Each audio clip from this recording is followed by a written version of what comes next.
Okay guys, the first question in worksheet 4, question 1. Find the curvature of the curve, so they give you a curve, and it's t squared minus 1. Find the curvature at the point 1 and 2, and which of these two bends the maximum. So what you need to do when you get a question like this is to find the derivative first, which is 2t, 2t, and then evaluate. So let's do it first at t equals 1. So evaluate it at 1. It would be 2, 1, 2. You also find the second derivative as 2, 0, 2. And you find the second derivative at the point, but there is no t to plug, so anything will give you this. After you do this, you do the cross multiplication between the first derivative at 1 and the second derivative at 1. We did this before, so I, j, k, 2, 1, 2, 2, 0, 2. I is positive, 1 times 2 is 2, 0 times 2 is 0. J is negative, 4 minus 4, and then k is positive, 0 minus 2. You see that you get 2i minus 2k. So once you do this, you find the magnitude of the cross multiplication. The magnitude would be the square root.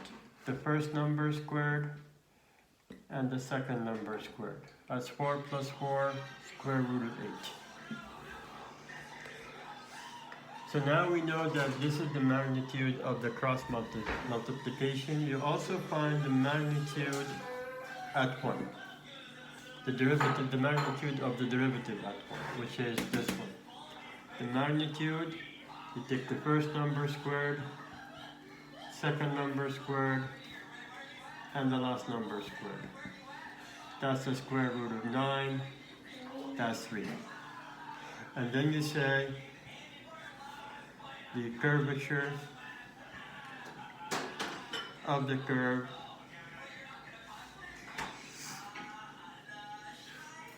equals, you take the magnitude of the cross multiplication over the magnitude of the derivative at 1, but cubed. So it would be root 8 over 3 cubed, root 8 over 27.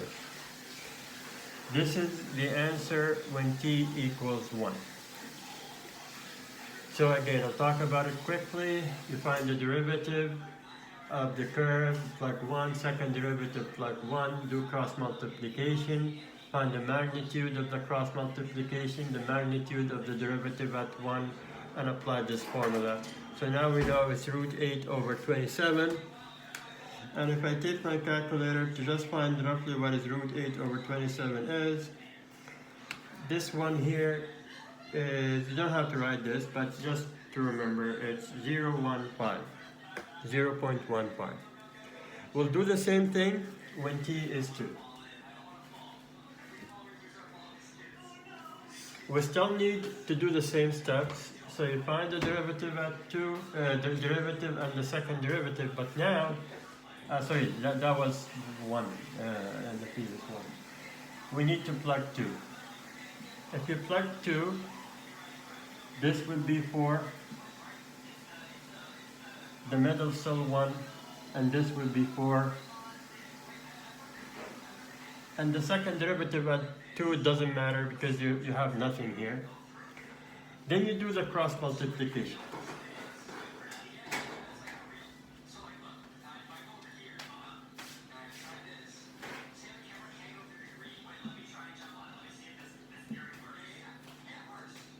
of the first derivative at 2, second derivative at 2. So 4, 1, 4 with 2, 0, 2.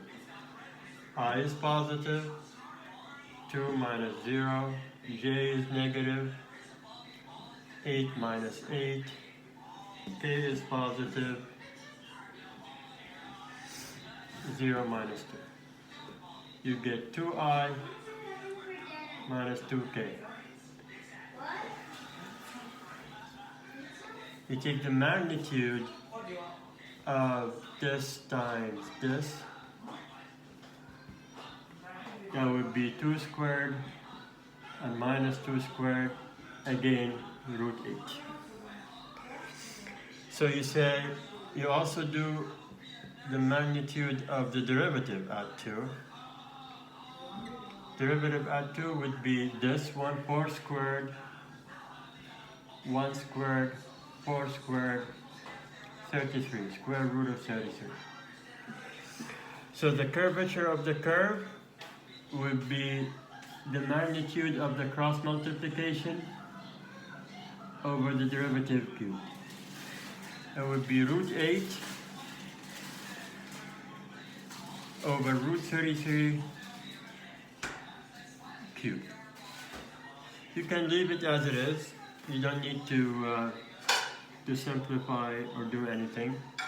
If I find the value of this, root 8 over root 33 cubed, this one here, the second one, is 0.15.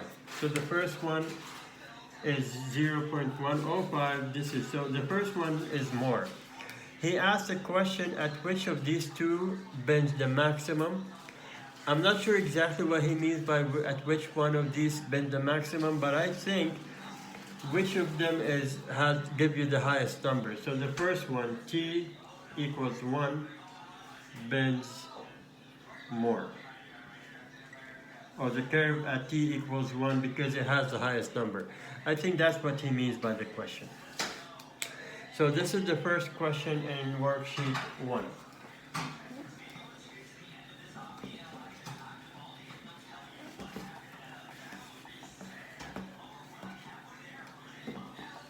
Question 2.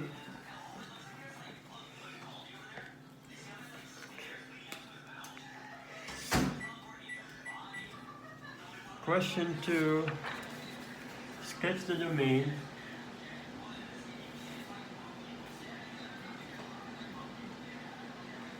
of the function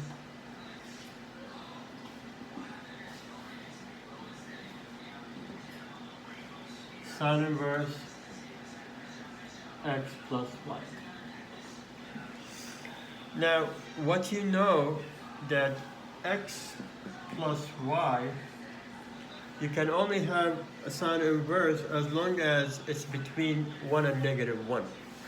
So that means that x plus y must be somewhere between 1 and minus 1. So that means that x plus y less than or equal 1, and at the same time it's greater than or equal 1. So it's more than minus 1, less than minus 1. To be able to sketch this, let's take x equals 1 and x equals minus 1. We know that we have to be between these two. So this is a straight line. We put, when x is 0, y is 1. When y is 0, x is 1. So these 2 points on the line. We do the same thing for this, x and y. You put 0 here, you get minus 1. You put 0 here, you get minus 1. So if I sketch this,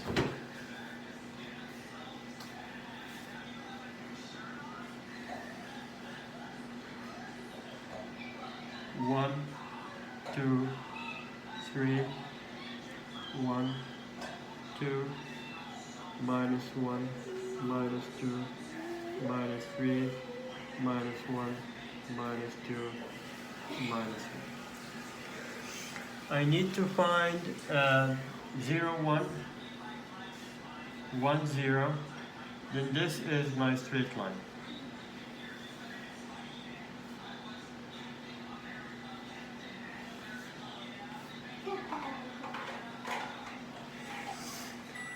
Now, and we also need to do the other line, which is 0, -1, -1 and 0. You connect, and that would be your line. And since you're between them, anything between them satisfies your, and you can try different numbers. Any point inside would satisfy the x plus y greater than or equal to. So anything between them would satisfy this. This is how you approach the question like this, okay? This will be part 1. Part 2, I'll do the rest of the worksheet.